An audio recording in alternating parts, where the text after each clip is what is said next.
थोड़ा ध्यान रखिए भाई, एक आध बार बंद हो जाए ये कैमरा, ठीक है,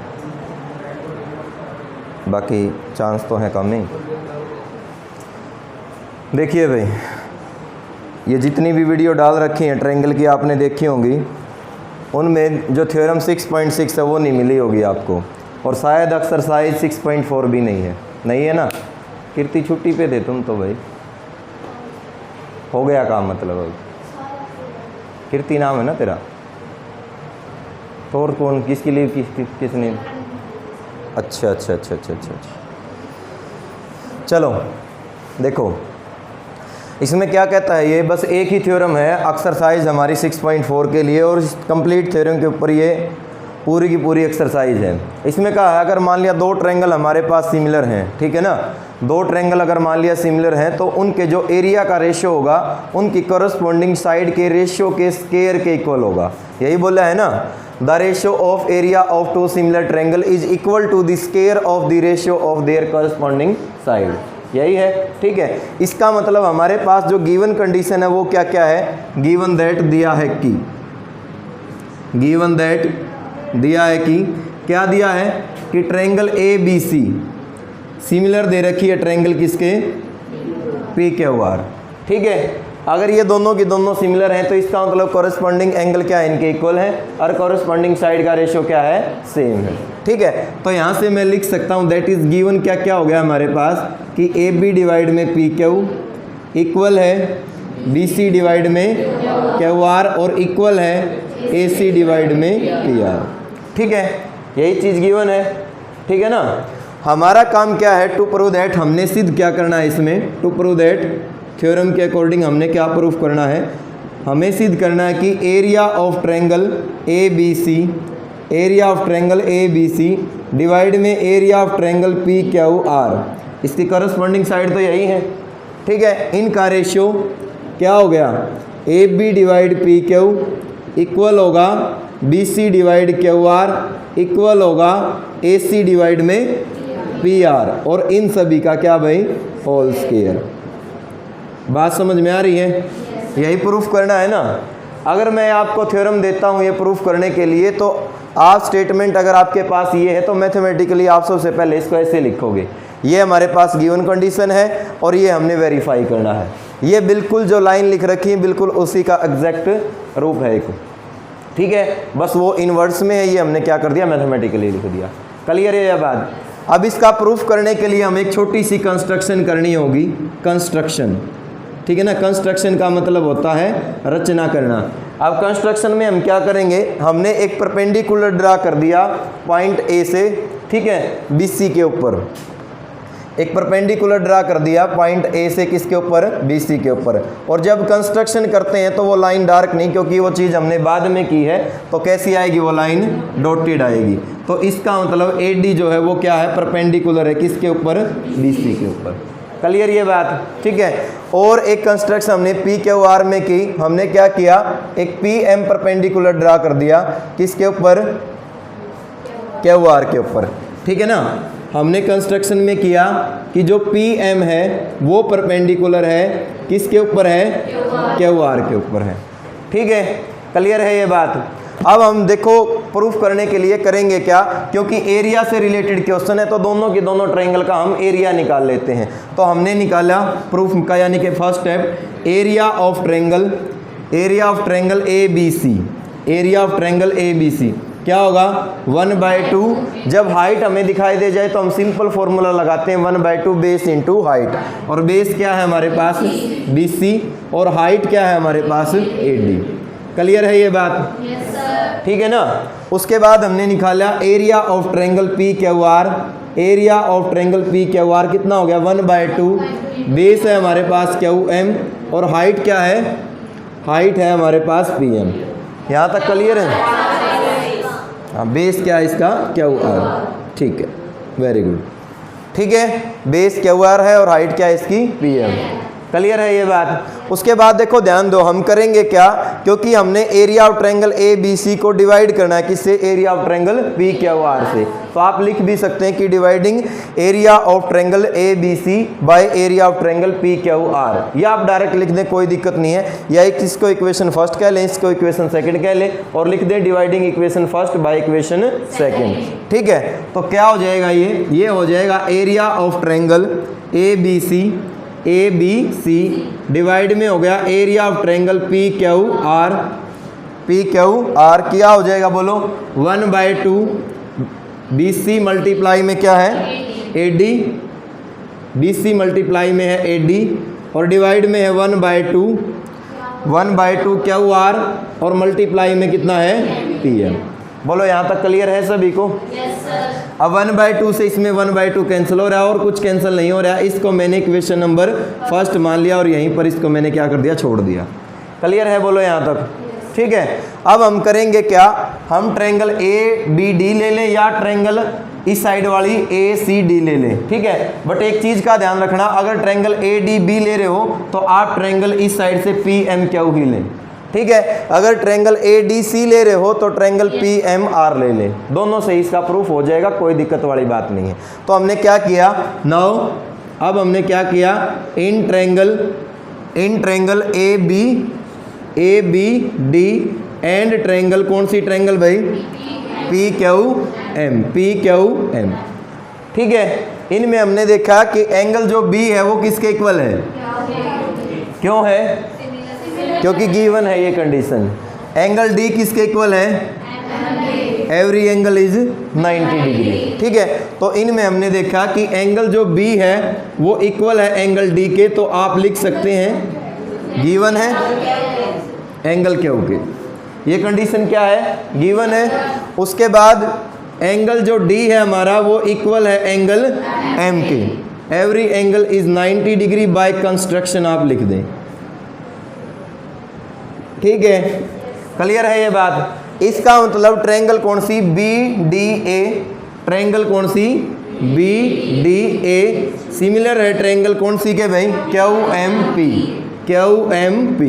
जो पहले एंगल लिए हैं वहीं से स्टार्ट कर दिया करो, आपका ऑर्डर जो है वो गलत नहीं होगा। किससे हो गई ये दोनों की दोनों सिमिलर, एंगल क्राइटेरियन। यहाँ तक क्लियर है बोलो? ठीक है, अगर ये दोनों की दोनों ट्रायंगल हमारी सिमिलर है तो यहाँ से मैं लिख सकता हूँ कि बी डी डिवाइड में तो क्या होगा बोलो, क्यू एम होगा, और ये होगा हमारा डी ए डिवाइड में एम पी होगा, और ये होगा हमारा बी ए डिवाइड में क्या होगा, क्यू पी होगा। ठीक है, यही होगा ना, कुछ गलत तो नहीं लिखा हमने, सारी चीज़ें ठीक हैं। अब देखो ध्यान दो, हमें जिसकी ज़रूरत है आप वहाँ से इसको सोल्व कर लें। एक मिनट रुकिए, हाँ ठीक है, बी सी डिवाइड में है क्यू आर और A D divide P M, ये रहा हमारे पास A D divide P M. ठीक है ना, चल जाएगा काम यहाँ से। तो देखो ध्यान दो, होगा क्या, हमने क्या किया, हम यहाँ से लिख सकते हैं कि ए डी, इसको ए डी डिवाइड में क्या पी एम है ना, पी एम इक्वल होगा हमारा किसके, बी डी डिवाइड में क्यू एम। बी डी कौन सा है ये, इसकी खैर हमें कोई ज़रूरत नहीं है, इसको रहने दो। ए बी डिवाइड में पी क्यू। बोलो हाँ जी, कोई नहीं अभी, बस कोई नहीं सर, 1 मिनट में ये पूरा हो जाएगा बस। ए डी डिवाइड में पी एम किसके इक्वल है, ए बी डिवाइड में पी क्यू। यहाँ तक क्लियर है? आप करोगे क्या, A D divide P M की वैल्यू जो आई है हमारी A B by P Q, वो इसमें पुट कर दो फर्स्ट में। तो आप लिखोगे पुट, क्या put, A D divide P M equal to A B divide P Q in equation first, एक में रखने पर। तो देखो एक क्या बन गया हमारे पास, area of triangle A B C divide में area of triangle P Q R किसके इक्वल आ गया, बी सी डिवाइड में क्यू आर, और किसके इक्वल आ गया ये, ए बी मल्टीप्लाई में क्या आ गया, ए बी डिवाइड में पी क्यू। यही आ गया ना भाई? बोलो यहाँ तक क्लियर है? अब देखो ध्यान दो, ये रहा हमारा B C divide Q R, किसके बराबर है B C divide Q R, A B by P Q. तो क्या इस B C divide Q R की जगह मैं A B by P Q लिख सकता हूँ? तो ये भी A B by P Q, ये भी A B by P Q हो गया कितना, A B by P Q का होल स्क्वायर। क्लियर है ये बात? और क्योंकि A B by P Q हमारा B C by Q R भी है, A C by P R भी है, तो हम इसको सभी के इक्वल लिख सकते हैं। अब क्या लिख सकते हैं बताना, B C by Q R whole square, और इसको मैं ये भी लिख सकता हूँ क्या, ए सी बाई में पी आर का होल स्क्वायर। ये बात समझ में आई है या नहीं आई है? कर लोगे इसको सोल्व? ठीक है, तो ये थी भाई हमारी थ्योरम 6.5, 6.6 है। ठीक है, चलो एक बार जाऊँ मैं, फिर देखते हैं क्या है। देखिए इसका फर्स्ट क्वेश्चन, इसने कहा कि let triangle A B C similar है triangle D E F and their area be respectively 64 centimetre square and 121 centimetre square. If E F दे रखी है हमें 15.4, फाइंड बी सी। हमने क्या करना है फिर, बी सी को निकालना है, फाइंड आउट करना है। देखो भाई दो ट्रायंगल दे रखी है क्वेश्चन के अंदर। क्वेश्चन नंबर है हमारा कौन सा, फर्स्ट, क्वेश्चन नंबर फर्स्ट। इसने कहा कि एक ट्रायंगल है हमारे पास ए बी सी जो कि सिमिलर है ट्रायंगल किसके, डी ई एफ के। ठीक है, यही है ना।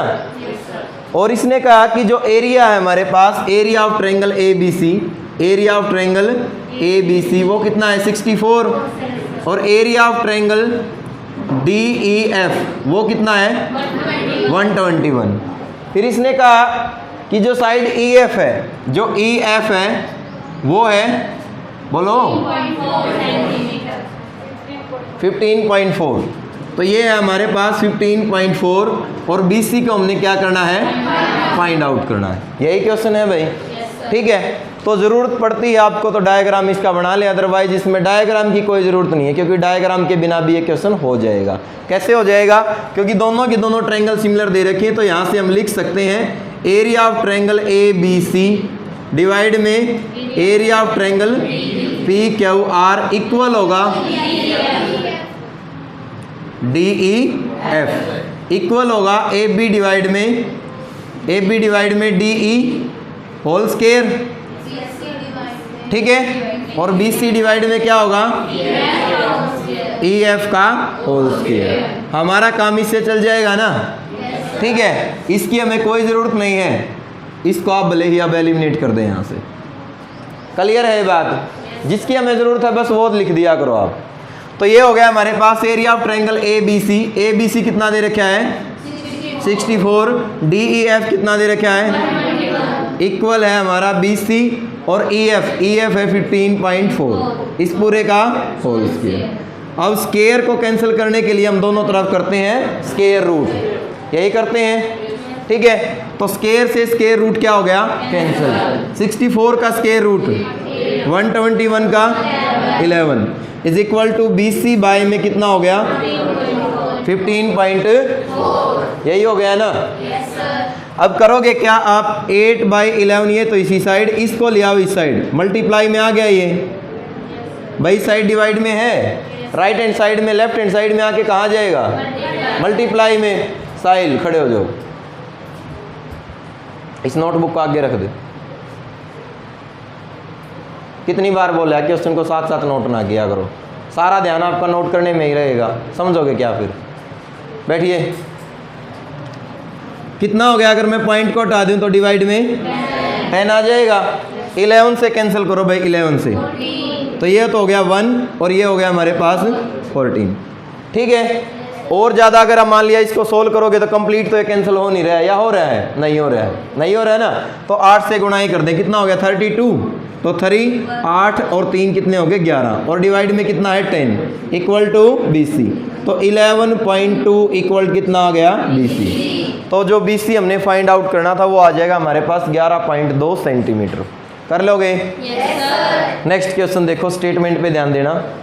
इसने कहा कि diagonal of trapezium A B C D, एक ट्रेपेजियम हमें दे रखी है जो कि कौन सी है, ए बी सी डी है, with A B parallel to D C, जिसमें ए बी पैरेलल है D C, intersect each other at point O, जिसके डायगोनल एक दूसरे को ओ पर इंटरसेक्ट करते हैं, काटते हैं, प्रतिच्छेद करते हैं। तो उसने कहा इफ ए बी जो है वो 2 टाइम है सी डी के, ए बी जो है वो दोगुनी है किसकी, सी डी की। तो find the ratio of their triangle A O B.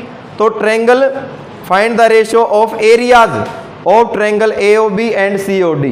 तो ए ओ बी ट्रायंगल जो है उसका एरिया निकालिए और सी ओ डी ट्रायंगल जो है उसका एरिया निकालिए। और क्योंकि हमें कहीं पर भी दूर दूर तक ट्रायंगल इसमें दिखाई नहीं दे रखी है और ना ही हमें फिगर इसने बना के दे रखी, तो पहला तो काम क्या है कि फिगर को हम बनाएं। ठीक है, तो देखो ध्यान दो, इसने कहा कि हमारे पास एक है ट्रेपीजियम जिसका नाम क्या है ए बी सी डी, जिसमें ए बी जो है वो पैरेलल किसके हैं, सी डी के। ए बी किसके पैरेलल है, सी डी के। और जो ए बी है वो 2 टाइम है, किसकी 2 टाइम है, सी डी की। ठीक है, तो क्वेश्चन देखो ज़्यादा डिफिकल्ट नहीं है, आसान सा ही है।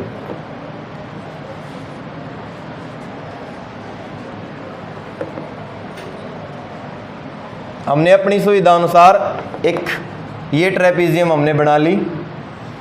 ठीक है, और नाम दे दिया हमने इसको क्या, ए बी सी और डी। क्या फिगर में डाउट लग रहा है आपको, ए बी डबल ही दिखाई दे रही होगी लगभग सी डी का। ठीक है ना, तो इस तरीके से आप ऐसा मत बनाना कभी इसको सी डी लिख दो और इसको ए बी लिख दो और फिर भी लिख दो कि इट इज़ गिवन दैट कि ए बी जो है वो क्या है 2 टाइम सी डी है। एग्जामिनर को देखते वहीं पे भड़क हो जाएगी। ठीक है ना, तो हर एक चीज़ का आपने ध्यान रखना है। अगर जरा सा भी आपका ध्यान जो है दाएं बाएं हुआ तो क्वेश्चन गलत हो जाएगा। ठीक है ना, तो ये हो गया हमारे पास कितना, डी बी डायगोनल हो गया और ये डायगोनल हो गया जिसका नाम क्या है, ए सी। ठीक है, जो कि दोनों के दोनों कहाँ पर इंटरसेक्ट करते हैं, ओ पर इंटरसेक्ट करते हैं। ठीक है, तो गिवन कंडीशन हमारे पास क्या है, गिवन दैट दिया है कि, गिवन दैट दिया है कि एक तो ए बी जो है वो पैरेलल है किसके, सी डी के। ए बी पैरेलल है सी डी या A B parallel D C. अगर ये ए लिया तो इसको भी डी से स्टार्ट कर लिया। ठीक है, और हमें दे रखा कि जो ए बी है वो 2 गुना है किसकी, डी सी की। यही बात दे रखी है। टू फाइंड, हमें फाइंड क्या करना आपकी बार, टू फाइंड, बोलो भाई, ratio of area of triangle A O B और डिवाइड में area of triangle C O D. Area of triangle C O D, इनका रेशियो क्या होगा वो हमने फाइंड आउट करना है। ठीक है, और रेशियो शायद इनका 4:1 होगा। ठीक है, ए ओ बी ऊपर है ना, हाँ ठीक है, तो 4:1 होगा। ये जो एरिया है ये इसका क्या होगा, लगभग 4 टाइम होगा, बट वो देखते हैं कैसे। ठीक है, ए ओ बी और क्या है, सी ओ डी। तो सीधी सी बात है भाई, हमने जो थ्योरम पढ़ी हम उस थ्योरम के अकॉर्डिंग ही चलेंगे और आंसर जो है अपने आप आ जाएगा। तो एक तो ट्रायंगल है हमारे पास ए ओ बी और एक ट्रायंगल है सी ओ डी। तो हमने लिखा in triangle A O B and triangle C O D. इनमें क्या क्या सिमिलरिटी है वो देखें। सबसे पहले तो एंगल ओ, ठीक है ना, हालांकि दोनों अल्टरनेट इंटीरियर एंगल से प्रूफ हो जाएगा, लेकिन ओ क्योंकि इसका यूज कम होता है आप लिख लिया करो इसको भी। ठीक है, आपकी मर्जी, आप दोनों के दोनों अल्टरनेट से भी सॉल्व कर सकते हैं। ज्योमेट्री में ज़रूरी नहीं कि जिस मेथड से मैं करवाता हूँ आप भी उसी से करें। तो यहाँ पर हमने लिखा कि एंगल ए ओ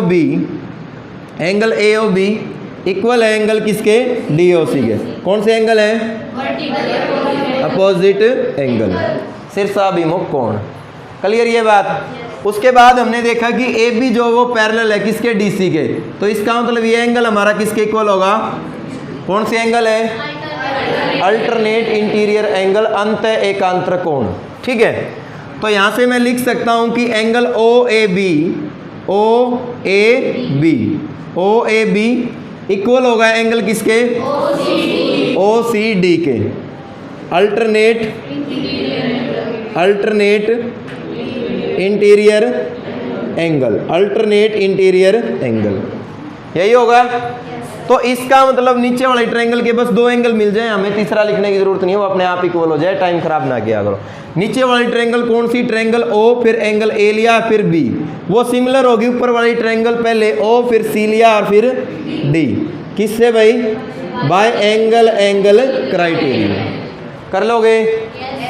अगर ये दोनों की दोनों ट्रायंगल हमारी सिमिलर है तो यहाँ से मैं लिख सकता हूँ, क्या लिख सकता हूँ कि ओ ए डिवाइड में ओ सी इक्वल होगा ए बी अपॉन में क्या होगा सी डी, ठीक है, और इक्वल होगा ओ बी अपॉन में ओ डी, यही होगा ना, ठीक है। तो जो हमारा काम आना था वो हमारा चल गया है। अब हमें ये पता चल गया कि दोनों की दोनों ट्रायंगल हमारी सिमिलर है, दोनों की दोनों ट्रायंगल हमारी सिमिलर है। खैर ये बात भी हमें लिखने की जरूरत नहीं, बस एरिया लिख देते। Area of triangle O A B divide में area of triangle O C D किसके इक्वल होगा? इनमें से हमें जिसकी जरूरत है, इससे हमारा काम नहीं चलेगा ना इससे चलेगा, किसकी जरूरत है? A B divide C D, इसका होल स्क्वायर, यही होगा ना। थ्योरम में यही पढ़ा है कि सिमिलर ट्रायंगल है तो उनके करस्पॉन्डिंग साइड का रेशियो और उसके स्क्वायर के क्या होगा? इक्वल होगा, ठीक है। और क्योंकि ए बी और सी डी को ही हमने क्यों लिया? क्योंकि रिलेशन तो इन्हीं के बीच में है ना, और किसी में तो रिलेशन है ही नहीं जो गिवन है। बात समझ में आ रही है? तो ये हो गया हमारे पास कितना, ए बी की जगह तो ए बी रख दिया, ठीक है। यह एक काम करो, ए बी की वैल्यू रख दो, कितनी ए बी की वैल्यू? 2DC, नीचे भी कितना है? DC है। इस पूरे का क्या हो गया? Whole square. और DC से DC किस पे कैंसिल हो गया? 1 पे कैंसिल हो गया। 2 का स्क्वायर करो, कितना हो गया? 1 का स्क्वायर तो कितना आ गया? 4:1। ये बात समझ में आई आपको नीचे वाली कि 2 का स्क्वायर हो गया 4, 1 का स्क्वायर 1, यानी कि 4/1, तो 4:1। इसका मतलब जो ट्रायंगल है हमारे पास नीचे वाली, उसका जो एरिया है, जो ऊपर वाली ट्रायंगल है, उसका 4 गुना है। बात आ रही है समझ में? खैर हमने रेशियो ही निकालना था, जो कि कितना आ गया? 4:1 आ गया। कर लोगे सोल्व? अगला क्वेश्चन भाई, क्वेश्चन नंबर 3 देखिए क्या क्या है इसने। सेकंड लास्ट बेंच, आवाज ना करो। इसने कहा इन फिगर 6.44 आकृति 6.44 में triangle A B C and D B C are 2 triangle on the same base B C, दोनों की दोनों किसके ऊपर हैं? सेम बेस बी सी के ऊपर हैं। If A D intersect B C at O, अगर ए डी बी सी को कहाँ पर इंटरसेक्ट करता है? ओ पर इंटरसेक्ट करता है, तो show that area of triangle A B C divide में area of triangle D B C equal होगा ए ओ डिवाइड में D O. A O divide में क्या होगा? डी ओ, ठीक है। तो देखो भाई ध्यान दो, करेंगे हम कैसे इसको। मिटा दूं इसने? कुछ फिगर ऐसी है ना, लेकिन यहाँ पर ये ट्रेपीजियम थी, इसमें ट्रेपीजियम नहीं दे रखी है, तो हम क्या करते हैं, रख तो इसी को लेंगे, बस इसका नामकरण जो है वो चेंज कर देंगे, ठीक है। जो इसका नाम था बस वो चेंज कर देंगे, है तो बिल्कुल सेम यही। इनको भी हमने चेंज कर दिया, क्योंकि अब ये चीज़ लगेंगे ही नहीं, क्योंकि लाइन तो पैरेलल है ही नहीं ना। अब की बार लाइन पैरेलल नहीं है तो हम ये चीज़ नहीं लगा सकते जो इसमें थी, ठीक है। तो देखो ध्यान दो, दिया क्या इसने दिया है एक ट्रायंगल क्वाड्रिलेटरल है ए बी सी और डी, यही है ना? अच्छा सी ऊपर है, ए सी यहाँ है और यहाँ पर क्या है? डी है, ठीक है। बड़ी अजीब सी ट्रायंगल है, चलो कोई नहीं, क्वाड्रिलेटरल। इसने कहा कि प्रूफ हमने करना है, टू प्रूव दैट हमें सिद्ध करना है कि, क्या सिद्ध करना है बताना? Area of triangle A B C और डिवाइड में area of triangle D B C, D B और सी क्या होगा? ये ए ओ डिवाइड में बी ओ, यही होगा ना? D O, A O divide में क्या होगा? D O. चलो भाई देखो ध्यान दो ना, तो कोई ट्रायंगल अब की बार हमें पैरेलल दे रखी है कि कोई साइड पैरेलल हो, और ए बी सी और डी बी सी सिर्फ इनमें सिर्फ एक ही रिलेशन है, और वो रिलेशन क्या है कि हमारे पास जो बी सी है वो क्या है? सेम बेस है, एक ही बेस के ऊपर है ये दोनों की दोनों, इससे ज़्यादा और कुछ भी नहीं दे रखा, ठीक है ना। लेकिन area of triangle A B C divide में area of triangle D B C equal होना चाहिए ए ओ डिवाइड में क्या होना चाहिए? ओ डी, ठीक है। तो देखो करना कैसे होगा क्वेश्चन में, हम जरा सा फेर बदलाव करते हैं। जब कुछ भी ना दे रखा हो तो हम सहारा लेते हैं कंस्ट्रक्शन का, ठीक है ना। कुछ भी नहीं दे रखा तो कोई ना कोई चीज़ तो ऐसी करनी होगी जिससे प्रूफ होगा, तो हम कंस्ट्रक्शन करते हैं फिर। और कंस्ट्रक्शन में हमने क्या किया, हमने एक परपेंडिकुलर ड्रा कर दिया भाई ए से, ठीक है, और उसका नाम दे दिया हमने ए एम, ठीक है, कि जो ए एम है वो परपेंडिकुलर है किसके ऊपर, बी सी के ऊपर। किसके ऊपर है, बी सी के ऊपर। क्लियर ये बात। एंड एक और कंस्ट्रक्शन हमने की छोटी सी, कि हमने एक और परपेंडिकुलर ड्रा कर दिया। कहाँ से करें भाई, पॉइंट सी से करोगे, सी से तो काम नहीं चल रहा बेटा, ए से कर दिया, डी से करना पड़ेगा भाई। और डी से परपेंडिकुलर के लिए ये फिगर थोड़ी बकवास सी दिखाई देगी आपको, देगी ना, थोड़ी बकवास सी दिखाई, पर क्या करें भाई, मजबूरी है। दोबारा बना लें, क्योंकि परपेंडिकुलर दिखाई देगा नहीं। चलो आप गणित के विद्यार्थी हो, मान लेना है, कोई नहीं, ठीक है। इसको नाम दे देते हैं हम क्या, डी, तो पहले ये नाम दे दिया डी एन, ठीक है, क्या बोला मैं काला हो गया, डी एन, ठीक है। क्या किया हमने, एक डी एन परपेंडिकुलर ड्रॉ कर दिया, वो भी किसके ऊपर है, बी सी के ऊपर है। क्लियर है ये बात, बोलो यहाँ तक समझ में आ गया ना सभी को, ठीक है। तो ये भी हमारा क्या है, इसके ऊपर परपेंडिकुलर है, ठीक है ना। अब देखो ध्यान दीजिए, अगर मैं निकाल लूँ area of triangle A B C, ठीक है, और डिवाइड करूँ मैं किसको, एरिया ऑफ ट्रेंगल किससे, डी बी सी से, तो इनमें देखो ध्यान दीजिए, ए बी सी में 1/2 बेस तो कितना है, बी सी है, और हाइट कितनी है, ए एम है, ए एम है ना। और नीचे वाली ट्रेंगल है जो हमारी डी बी सी, उसमें 1/2 बेस तो कितना है, बी सी है, क्योंकि उसने सेम बेस बोला है। और हाइट क्या है, डी एन है। क्लियर है ये बात। तो 1/2 से 1/2 कैंसिल, बी सी से B C cancel, A M divide में कितना आ गया, डी एन। लेकिन हमें चाहिए है ए ओ डिवाइड में डी ओ, तो इसको हम 1 मान के यहीं पे छोड़ देते हैं।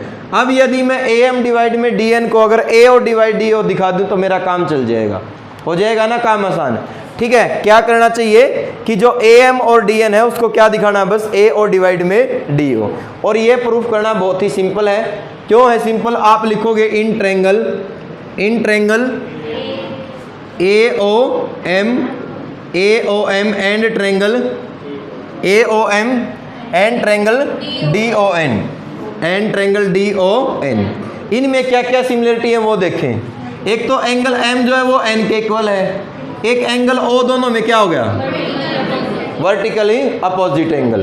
तो हम लिखेंगे कि angle A O M equal है एंगल किसके, डी ओ एन के, वर्टिकली अपोजिट एंगल, ठीक है। आपने पूरा नाम लिखना, शॉर्ट फॉर्म नहीं लिखना।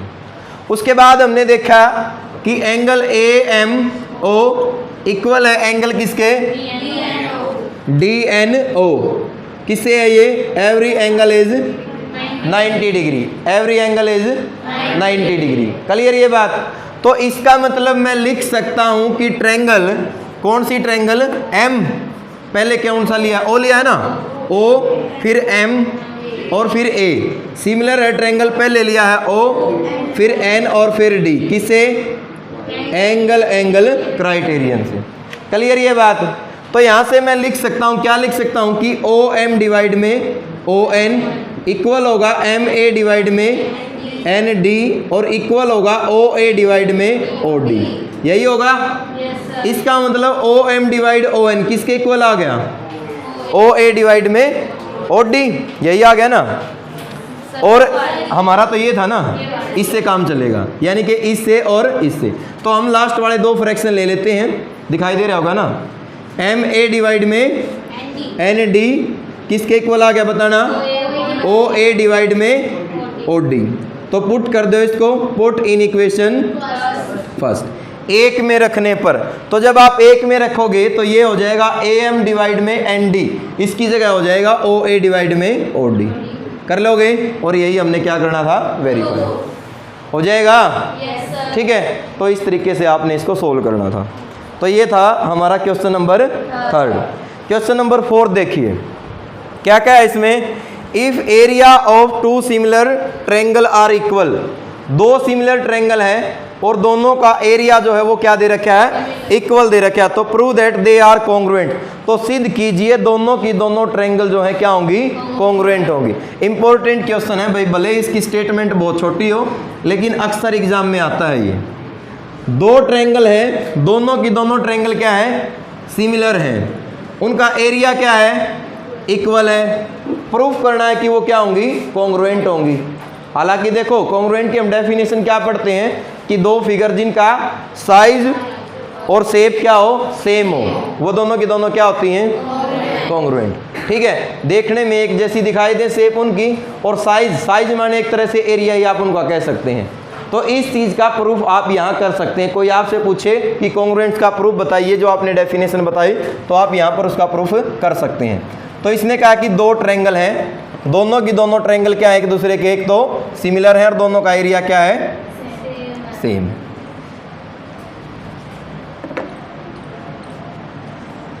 देखो देखिए लगभग सेम सी बन रही है या बड़ी छोटी हैं, बड़ी छोटी हैं। चलो इसको थोड़ा सा छोटा कर दूं, फिर अब तो दिखाई देगी होंगी लगभग एक जैसी।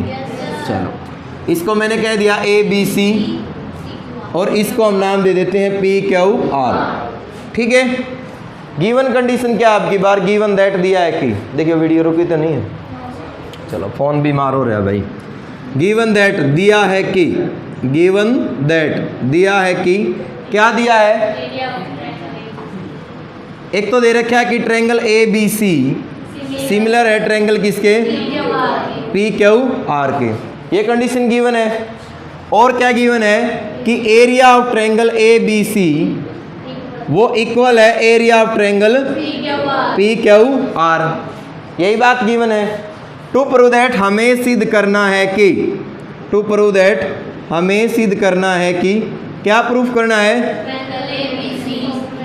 कि ट्रायंगल ABC वो कॉन्ग्रुएंट है, यही होगा भाई कॉन्ग्रुएंट का सिंबल, ट्रायंगल किसके, PQR के। ठीक है, तो प्रूफ करना बहुत सिंपल है भाई, क्योंकि दोनों के दोनों ट्रायंगल क्या दे रखी हैं, सिमिलर दे रखी हैं। तो प्रूफ देखिए इसका, बहुत सिंपल सा प्रूफ है, जरा सा ध्यान देने की जरूरत है, और ध्यान नहीं दिया आपने, जरा सा ध्यान दाएं बाएं हो गया तो ये प्रूफ डिफिकल्ट भी है। क्या दे रखा है कि ट्रायंगल ABC सिमिलर दे रखी है ट्रायंगल किसके, PQR। तो जो थ्योरम हमने पढ़ी है उसी के अकॉर्डिंग ये area of triangle ABC divide में area of triangle PQR equal होगा corresponding side AB divide PQ whole square, यही होगा, इक्वल होगा BC upon QR whole square, equal होगा AC upon PR whole square. एक बात और बता दूं, होल स्क्वायर ना भी लें तब भी हमारा काम चल जाएगा, कोई दिक्कत वाली बात नहीं है। ठीक है ना, क्योंकि रेशो तब भी क्या होता है, वहाँ से रेशो से मतलब नहीं बात चलेगी, क्योंकि यहाँ फिर एरिया डिवाइड में नहीं लिख सकते ना। अगर सिमिलर से तो ये कंडीशन लिख सकते थे, इसी थ्योरम का यूज़ करना होगा भाई। जरा सा दिशा भ्रमित हो गया था हमें, कोई बात नहीं, ध्यान दीजिए आप। ये कंडीशन ठीक है, बोलो आप लिखोगे, but it is given that area of triangle ABC equal है एरिया ऑफ ट्रायंगल PQR। तो जहां पर ABC है वहां पर मैं PQR लिख सकता हूं, या जहां पर PQR है वहां पर क्या लिख सकता हूं, ABC। तो इसका मतलब क्या हो जाएगा, एरिया ऑफ ट्रायंगल ABC और डिवाइड में भी क्या हो जाएगा, area of triangle ABC equal हो गया AB डिवाइड में PQ होल स्क्वायर, इक्वल हो गया BC divide QR whole square, और इक्वल हो गया AC divide PR whole square.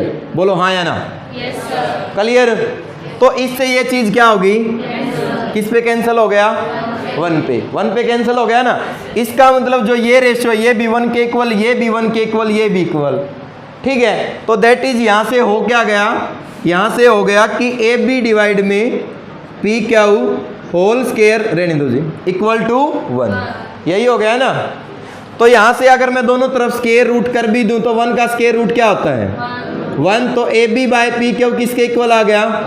तो ए बी को इसी साइड और पी क्यू को साइड लेके जाऊं तो कितना हो गया? इक्वल हो गया। तो इसका मतलब ये ए बी हमारी किसके इक्वल आ गई? पी क्यू के। तो सिमिलरली इसी प्रकार जब मैं A B C by Q R whole square equal 1 रखूंगा तो वहां से आ जाएगा बी सी किसके इक्वल? Q R. ये वाला बी सी इक्वल आ गया किसके? Q R. और A C upon P R whole square equal to 1 रखूंगा तो वहां से आ जाएगा A C equal to P R. तो ये वाला ए सी जो है वो इक्वल आ जाएगा किसके? पी आर के। क्लियर ये बात? तो इसका मतलब triangle A B C congruent होगी ट्रायंगल किसके? P Q R. किस नीम से? एस, ट्रिपल एस, यानी कि साइड साइड और साइड, ठीक है। या फिर भुजा और भुजा गुणधर्म। कर लोगे सोल्व? ठीक है। तो 2 मिनट और रहती हैं भाई, और 2 मिनट में अगला क्वेश्चन तो शायद नहीं होगा, तो बाकी के रह गए इसके क्वेश्चन 5 कल वाले लेक्चर में करेंगे, ठीक है। तो आज बस इतना ही काम करना है आपने।